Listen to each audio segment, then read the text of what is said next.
Praise the lord. ఇప్పుడు మనం ఇశ్రాయేలు దేశంలోని కైసరియా అనే పట్టణంలో ఉన్నాం. ఈరోజు జనవరి 14, 2026 సంవత్సరం. ఈరోజు మేము కైసరియా అనే ఈ పట్టణంలో ఉన్నాం. ఈ ప్రక్కన కనిపిస్తూ ఉన్నది మధ్యధరా సముద్రము. ఈ సముద్రము ఒడ్డున ఒక ప్రత్యేకమైన జైలు గది ఉంది. అది సాధారణ జైలు కాదు. ఒక ప్రత్యేకమైన వ్యక్తి, దేవుని చేత స్వయంగా ఎన్నుకోబడి ఎంతో గొప్ప పరిచర్య చేసిన వ్యక్తి 2 సంవత్సరాలు నివసించిన జైలు. ఇప్పుడు మనం ఆ జైలు వద్దకు వెళ్ళి ఆ జైలు గదిని చూద్దాం. ఆ పూర్తి వివరాలు ఇప్పుడు తెలుసుకుందాం.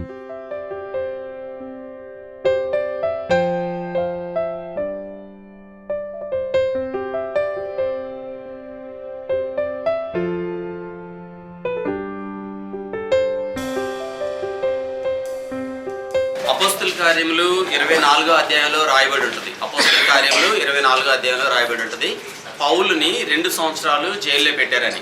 అంటే ఆయన యేసుక్రీస్తు ప్రభువారిని గురించి ఆయన ప్రకటిస్తున్నాడని చెప్పేసి ఆయన జెరూసలేంలో ప్రకటిస్తూ ఉన్నప్పుడు ఆయన పట్టుకుని ఆయన చంపాలని యూదులు ఆయన మీద కుట్ర చేశారని తెలిసినప్పుడు పౌలు మేనల్లుడు చెప్తాడు, ఇట్లా నీ మీద కుట్ర చేశారు, చంపాలని. అతను చంపే వరకు 42 మంది ఆయన చంపే వరకు మేము భోజనం కూడా చేయమని ప్రతిజ్ఞ చేస్తారు.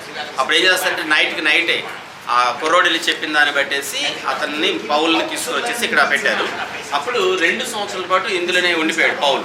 ఫెలిక్స్, ఫెస్టస్ అనేవాళ్ళు, ఇప్పుడు మనం పిలాతు ఎలాగ గవర్నరో వాళ్ళు కూడా ఇక్కడ ఉన్నారు. ఆ టైంలో వీళ్ళు ఏం చేస్తారంటే, ఈ ఫెలిక్స్ అనేవాడు ఇతని దగ్గర నుంచి, పౌల్ దగ్గర నుంచి ఏమైనా డబ్బులు వస్తాయని చెప్పేసి పదే ఇతన్ని విడిచిపెట్టకుండా వచ్చి మాట్లాడుతూ ఉండేవాడు. ఆ సంఘటన అంతా జరిగింది ఇక్కడే. పౌలు ఇక్కడ 2 సంవత్సరాలు ఉండిపోయాడు.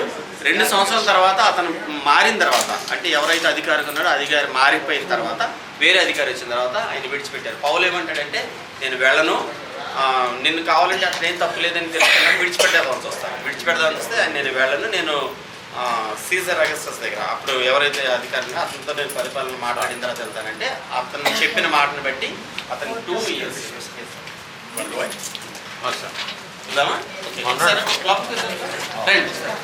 ఇదిగో ఇది చూస్తున్నారు కదా, ఇదే ఆ జైలు గది. ఈ జైలు గది గేటు ప్రస్తుతం మూయబడి ఉంది. లోపల కొందరు వ్యక్తులు ఉన్నారు. వారు బయటకు వచ్చాక మనం లోపలికి వెళ్దాం. ఈ జైలు గది సాధారణ ఖైదీలు నివసించిన జైలు గది కాదు. ఈ గది ఒక ప్రత్యేకమైన జైలు గది. ఈ గదిలో అపోస్తులుడైన పౌలు గారిని 2 సంవత్సరాల పాటు బంధించి ఉంచారు. పౌలు ఈ గదిలో బంధించబడక ముందు జరిగిన పరిస్థితి ఏమిటో, ఆ రోజుల్లో ఇక్కడ ఏం జరిగిందో తెలుసుకోవాలంటే అపోస్తుల కార్యములు 23వ అధ్యాయం చదవాలి. ఆ రోజు యెరూషలేములో పౌలు యేసుక్రీస్తు ప్రభువారు గురించి చెబుతూ ఉన్నప్పుడు పౌలును చంపాలని 40 మందికి పైగా యూదులు కుట్ర పన్నారు. పౌలును చంపే వరకు మేం భోజనం కూడా చేయమని ప్రతిజ్ఞ చేశారు. ఈ విషయం తెలుసుకున్న పౌలు మేనలుడు ఆ విషయాన్ని పౌలుకు, అప్పటి సహస్రాధిపతికి తెలియజేశాడు. పౌలుపై యూదులు చేసిన కుట్ర గురించి తెలుసుకున్న వెంటనే ఆ సహస్రాధిపతి 2 శతాధిపతులను పిలిచి ఆ రాత్రికి రాత్రే 470 మంది సైనికులతో పాటు పౌలును యెరూషలేము నుండి కైసరియా అనే ఈ పట్టణానికి అప్పటి రోమా గవర్నర్ ఫెలిక్స్ వద్దకు తీసుకుని వచ్చినట్లు మనం బైబిల్ నందు చదువుతాం. ఇది పౌలుని 2 సంవత్సరాలు పెట్టి నిర్బంధించిన జైలు. ఇక్కడే పౌలు 2 years ఉన్నాడు అన్నమాట. అంటే దేవుడు చూడండి మనకి ఎలాంటి అవకాశం ఇచ్చాడు. ఇక్కడ పౌలు నివసించాడంటే, మరి బైబిల్లో అనేక గ్రంథాలు పౌలే, ఆయన శిష్యుల కన్నా ఎక్కువ పరిచయం చేసిన పౌలే. 2 years ఇక్కడ తర్వాత అప్పుడు రోమన్ తీసుకుని వెళ్ళబడ్డాడు. ఆ తర్వాత పౌలు ఇదే జైలు గదిలో 2 సంవత్సరాల పాటు బంధించబడి ఉన్నాడు. ఒక వ్యక్తి కోసం 470 మంది సైనికులు ఆ రాత్రి కాపలాగా ఉండి అతనిని ఇక్కడికి చాలా భద్రంగా తీసుకుని వచ్చారంటే అతను ఎంత ముఖ్యమైన వ్యక్తో మనకు అర్థమవుతోంది కదా. పౌలు ఆ రోజుల్లో ఈ జైలు గదిలో బంధించబడి ఉన్నాడు గాని దేవుని సువార్త మాత్రం బంధించబడలేదు. ఆయన ఇక్కడ ఉండి కూడా దేవుని సువార్తను ప్రకటించాడు. అపోస్తుల కార్యములు 24వ అధ్యాయం 24వ వచనం ప్రకారం పౌలు అప్పటి రోమా గవర్నర్ ఫెలిక్స్కు, అతని భార్య ద్రుసిల్లకు కూడా దేవుని వాక్యాన్ని బోధించాడు అని మనం బైబిల్ నందు చదువుతాం. అప్పటి రాజైన హేరోదు అగ్రిప్ప కూడా పౌలుతో మాట్లాడినట్లు మనం బైబిల్లో చదువుతాం.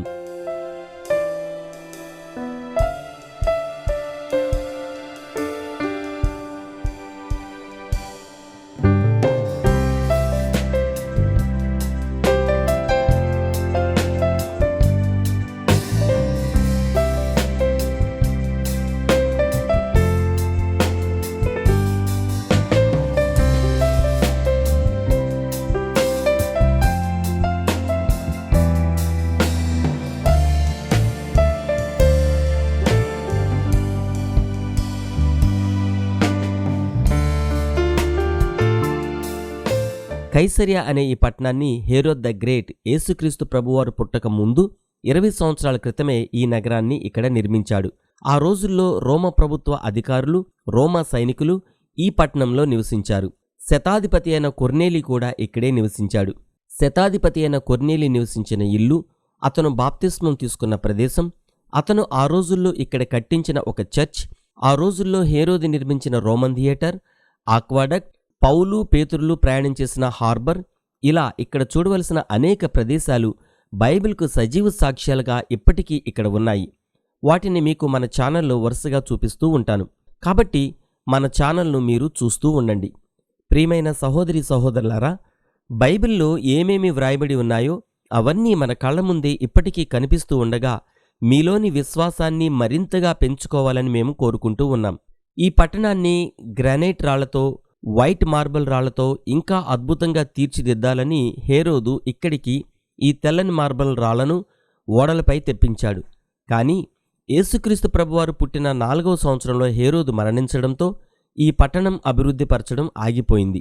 ఆ తర్వాత ఈ రాళ్లు అప్పటి నుండి ఇప్పటి వరకు ఇలాగే ఇక్కడే ఉండిపోయాయి.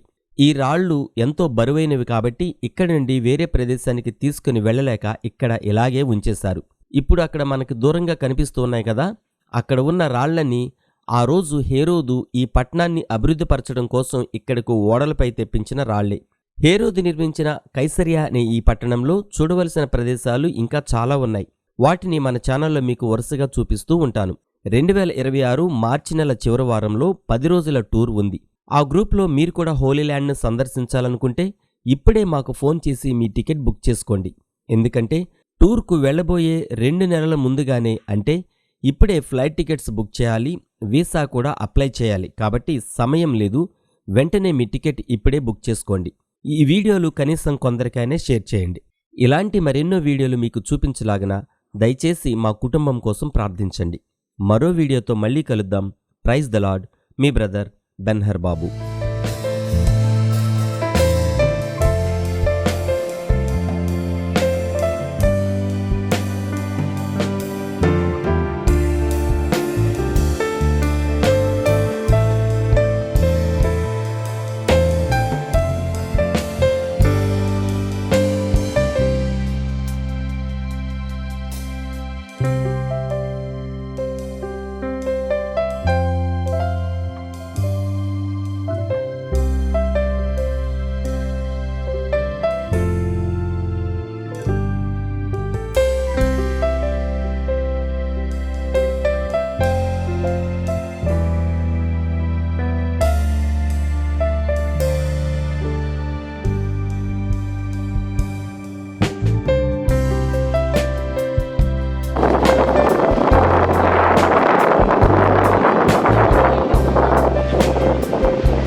త్వరగా రండి.